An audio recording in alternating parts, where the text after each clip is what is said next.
இந்த வாரத்துல நான் நிறைய பேஷண்ட்ஸ்ல பார்த்தேன். அவங்க சொல்ற முக்கியமான கம்ப்ளைண்ட் என்ன அப்படின்னா, "சார் என்னால கைய மேல தூக்க முடியல." இந்த பேஷண்ட் பல விதமான ஏஜ்ல 30 வயசுல இருக்காங்க, 50 வயசுல இருக்காங்க, 70 வயசுல இருக்காங்க. இந்த மாரி பல தரப்பட்ட வயசுல இருக்கும். ஆனா கம்ப்ளைண்ட் ஒரே மாதிரி. அதுல ஒரு பாதி பேர் வந்து, "சார் நான் கீழ விழுந்துட்டேன். ஆக்சிடென்ட் ஒரு பைக்ல போகும்போது கீழ தவறி விழுந்துட்டேன். பாத்ரூம்ல தவறி கைய ஊனிட்டேன். ஊனி எழுந்திருக்கும்போது என்னால வந்து என் கைய மேல தூக்க முடியல." வலி ரொம்ப இருந்துட்டே இருக்குது. ஷோல்டர்ல பெயின் கன்டினியூஸா இருக்கு. கைய அசைச்சா ரொம்ப வலியா இருக்குது. என்னால தூக்க முடியல. ஆனா வேற யாராவது என் கைய பிடிச்சு தூக்கும்போது கை நல்லா மேல வருது. ஆனா என்னால தூக்க முடியல. இந்த கம்ப்ளைண்ட்டோட பெரும்பாலான பேஷண்ட்ஸ் வந்திருக்காங்க.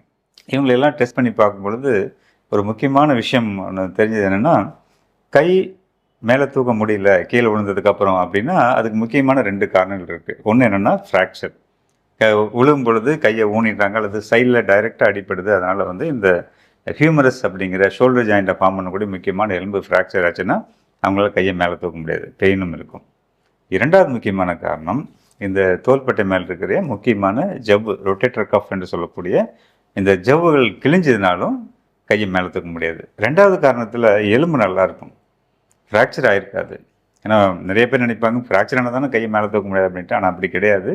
ஃப்ராக்சர் ஆகாமல் எலும்பு நல்லா இருந்தாலும் கூட, அந்த ரொட்டேட்டர் கஃப் என்று சொல்லக்கூடிய அந்த கைய மேலே தூக்கக்கூடிய அந்த முக்கியமான மசில் அட்டாச்மெண்ட்ஸ் அந்த ஜவ்வு அது கிழிஞ்சதுன்னா, நம்ம கைய வந்து மேல தூக்க முடியாது. இது முக்கியமான காரணம்.